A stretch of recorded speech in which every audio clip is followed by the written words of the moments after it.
So my inclination is to make an egg shape here, but it's really the bird's body is really almost a circle.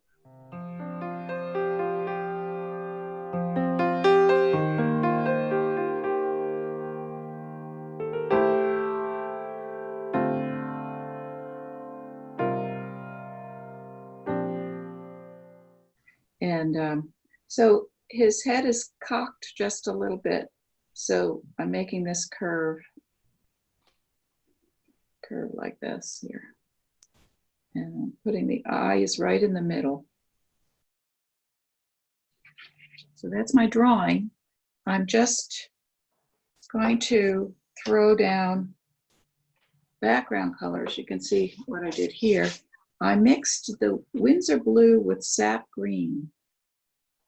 First, I threw on the permanent rose for these out of focus clusters here.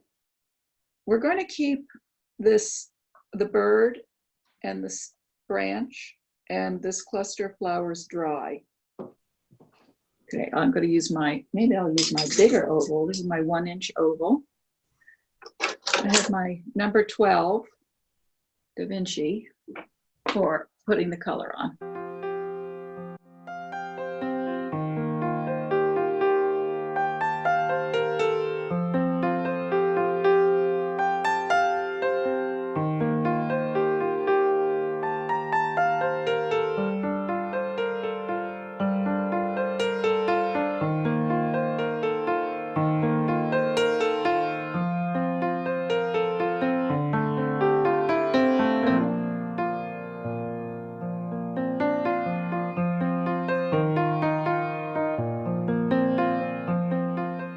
And I'm going to add just a touch of yellow or the Q gold to my pink so it isn't quite so eye-popping.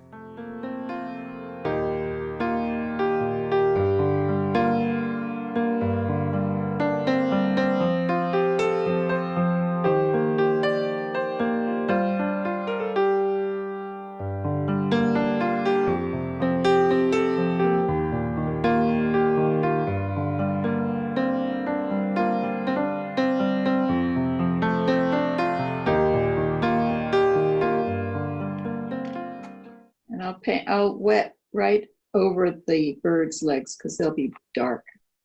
And if you leave some little dry patches, that's okay. That just gives a little sparkle.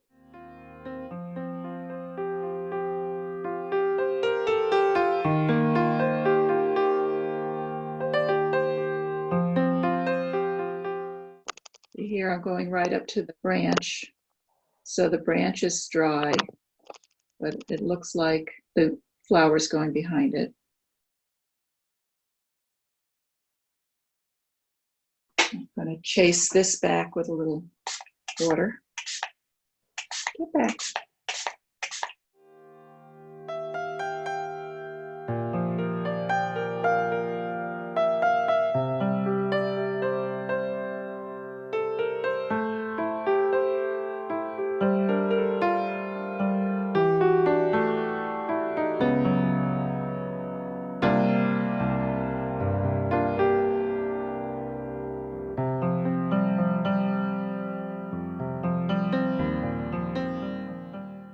And I'm going to take my rigger brush, do a little spattering.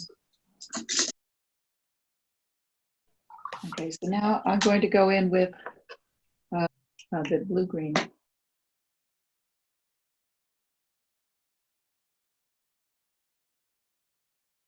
So here the paper's kind of dry. So I want to be sure to bring it out to where the paper's wet. So it blends softly with the pink. So is that just the Winsor blue, or did you mix that? I mixed it with sap green in a little dish. Okay. And I can vary it as I go along in terms of value, and I can make it a little greener. Maybe up at the top I'll make it a little bluer, or even add a little cerulean up there. That might be nice. I'm taking my big brush, and I'm just going to wet in here again. Maybe not right up to the bird, but I don't want, because this is hot press, I don't want to get a lot of hard edges. And I'm all done. I'll go into the center of this cluster here and put in some of the background showing through so it doesn't look too solid. And in fact, here I'm going to paint around the stem.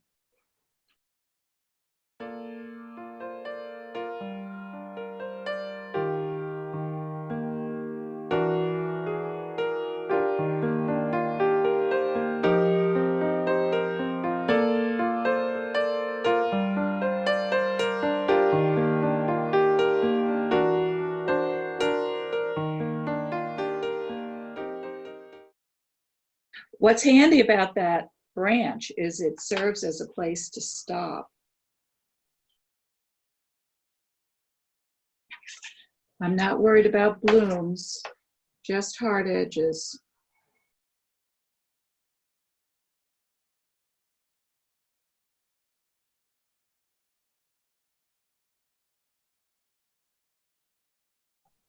So up here, I'm putting more cerulean.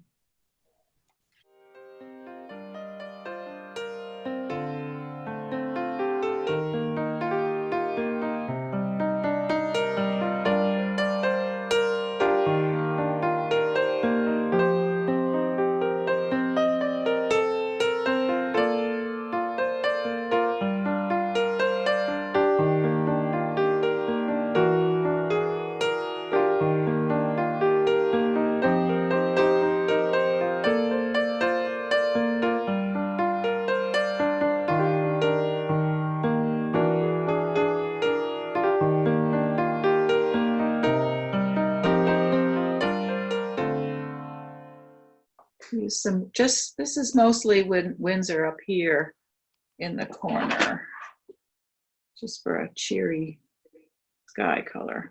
And I'm not worrying about blooms.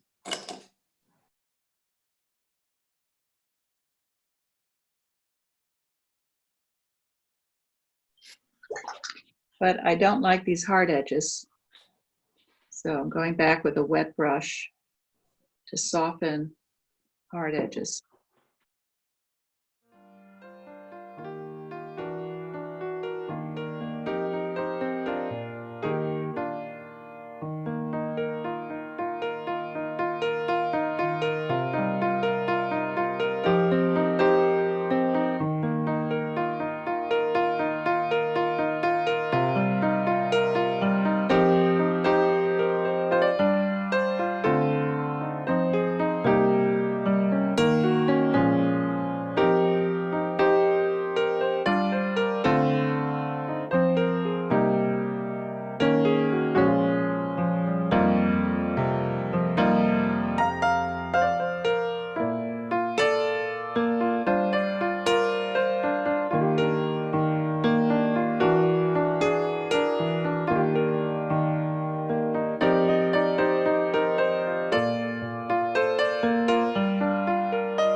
So now I'm so tempted to smooth out that bloom.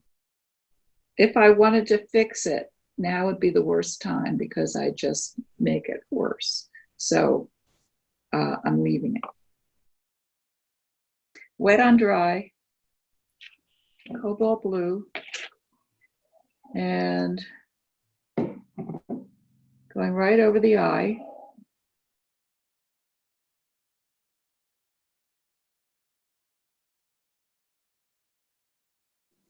And then I'm adding blue to the belly. And then a touch of that combination of the Q gold and the pink. Just a touch of that at the bottom here.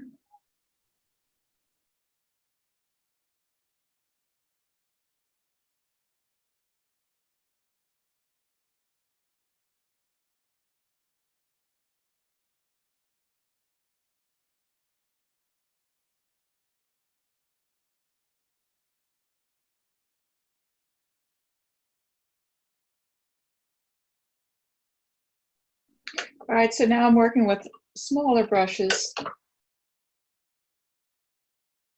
10 and an 8, and I'll probably use a 6 in there too.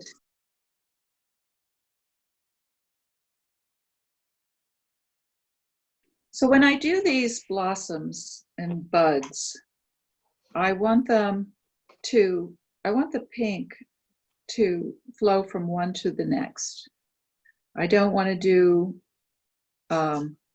all these individual blossoms.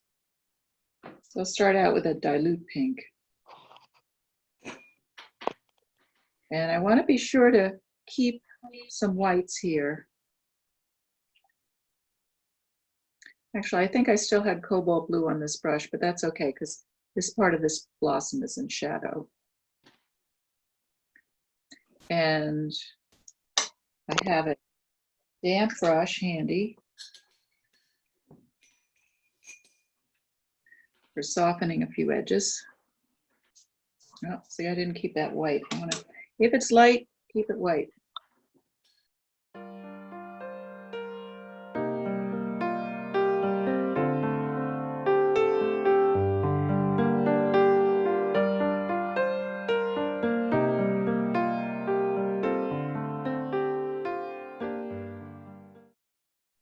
I'm going to get my green ready for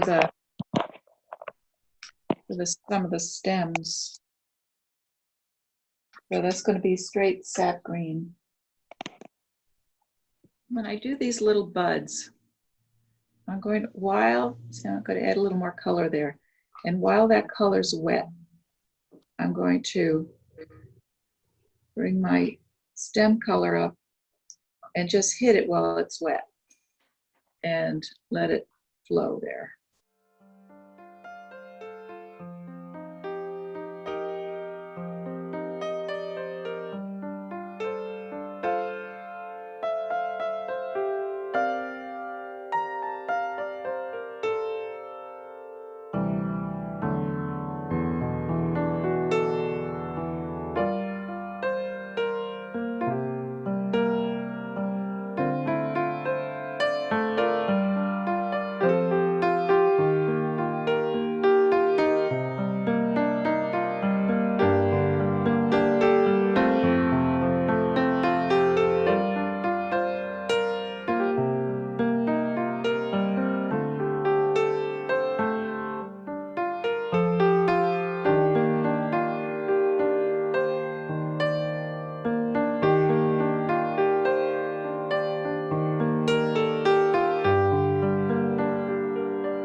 This is some Q Gold I'm putting in. And I'm going to let it run into the pink here, just for a little flow.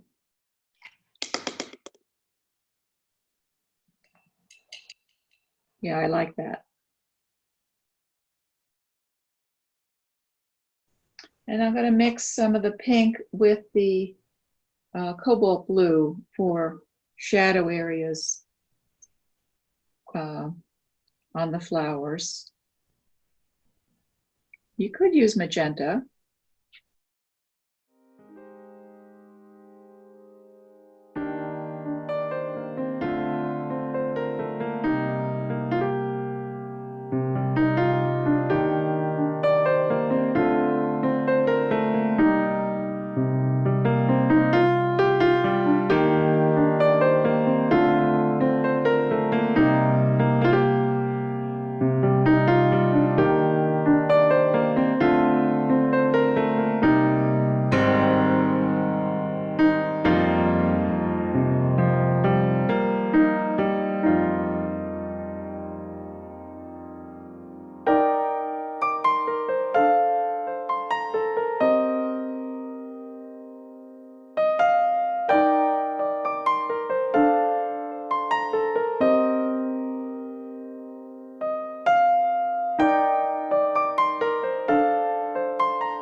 So right now, my favorite part of this is right around here where I let the pink kind of blur into the Q gold that I put down.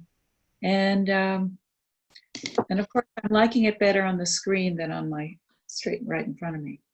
I like what's happening here because I think I'm getting a good sense of light coming from this direction. I did some negative painting here, as you can see, for some of the stems. So some of them I may not go back and put green in. I'll just let them be, lighter. And so now I'll go back to the bird, and then I'm going to do the stem. So I'm going to use a number 6 for the birds. I'll do the eye first. So I'm mixing my triad. So I've got Q Gold, Permanent Rose, and Cobalt Blue. Neutral. See how blah that is now? That's my neutral. And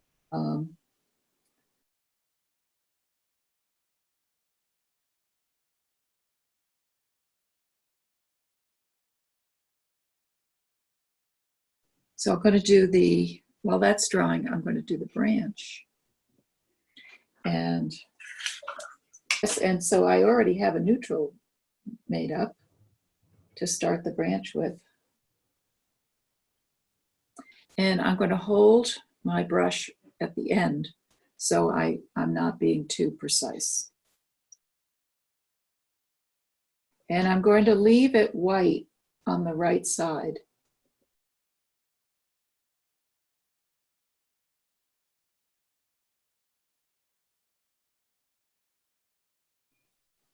Okay, so this is much better. So I'm using my number 10.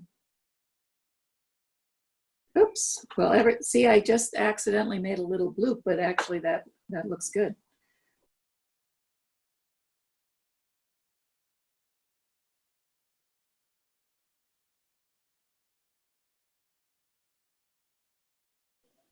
Okay, so while this branch is wet, I'm going to drop in some pure pigment here and there. This is the pink. And I'll add a little straight cobalt blue and just let that blend. Now with a wet brush, I'm going to swing this around like this. Just touch that branch. I'm just going to suggest that this is coming around and going behind. And I'm going to take a dilute mix of that neutral and suggest some other branches.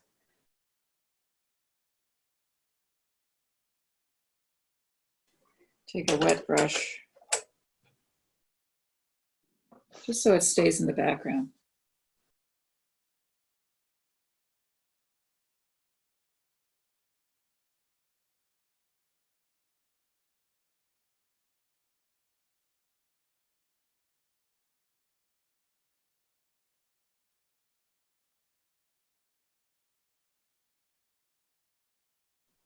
You know what I like right here? I like what happened. This looks very out of focus and atmospheric. And I'm just going to go right into neutral tint. You could use black or Payne's gray because this is going to be an accent. So you want to have a little punch. I took off the excess water from my brush. I'm using a number 6. Now I'm just using it on the lower part of the beak.